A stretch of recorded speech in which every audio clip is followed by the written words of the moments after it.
लोकसभा सांसद दिनेश शर्मा हमारे बीच जुड़ चुके। दिनेश जी, आपका बहुत बहुत स्वागत है। सर, इस खबर पर आपकी क्या प्रतिक्रिया है, जहां एक तरफ सपा में बगावत भी देखी गई और इसी बीच नई पार्टी का ऐलान भी कर दिया स्वामी प्रसाद मौर्य ने?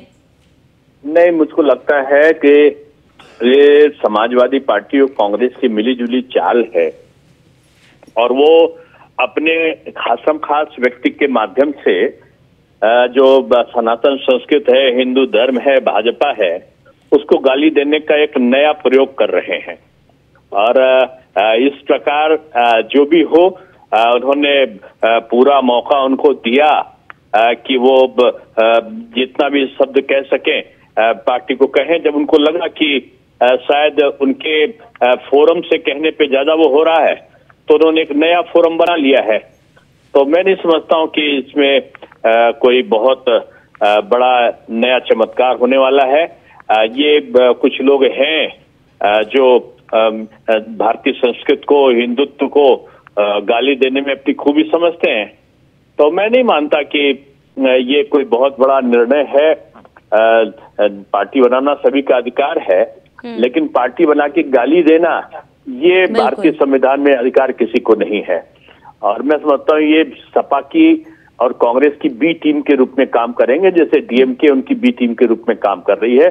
और एमआईएम भी सपा का एक अघोषित सहयोगी है।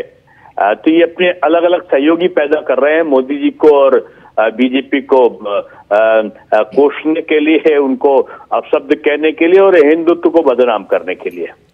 बिल्कुल सर, क्योंकि देखिए जहां एक तरफ हमने सपा में देखा था जब स्वामी प्रसाद मौर्य वहां पर थे, इस तरीके की बयानबाजी करते थे, लेकिन सपा की तरफ से कोई भी कार्रवाई नहीं की गई जब तक उन्होंने इस्तीफा अपने पद से नहीं दिया। और अब जब दूसरी पार्टी बना रहे हैं, क्योंकि देखिए पार्टी हम बदल सकते हैं, लेकिन व्यक्तित्व इंसान का बदलने में बहुत समय लग जाता है। और अगर नई पार्टी में भी इस तरीके की हरकतें की गई, क्या आपको लगता है कि जनता उन्हें स्वीकारेगी?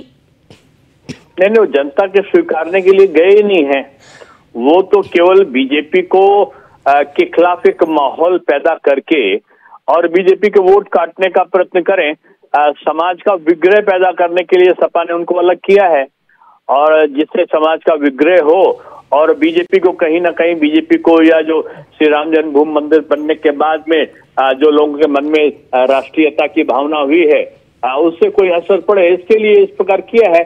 ये समाजवादी पार्टी की सोची समझी रणनीति है और उन्होंने ये कांग्रेस के इशारे पर इस प्रकार का षड्यंत्र रचा है। पहले ये आपस में मिलते थे, बाद में ये अलग अलग लड़के सीटों का समझौता कर लेते थे। एक चाल ये और चले थे कि बीजेपी का वोट काट सके, कांग्रेस ऐसे प्रत्याशी खड़ी करता था जहां कांग्रेस मजबूत होती थी, वहां बीजेपी का वोट काटने के लिए उसी प्रकार के प्रत्याशी समाजवादी पार्टी उसी जाति और धर्म का खड़ा करता था। तो ये अलग अलग प्रयोग करते हैं।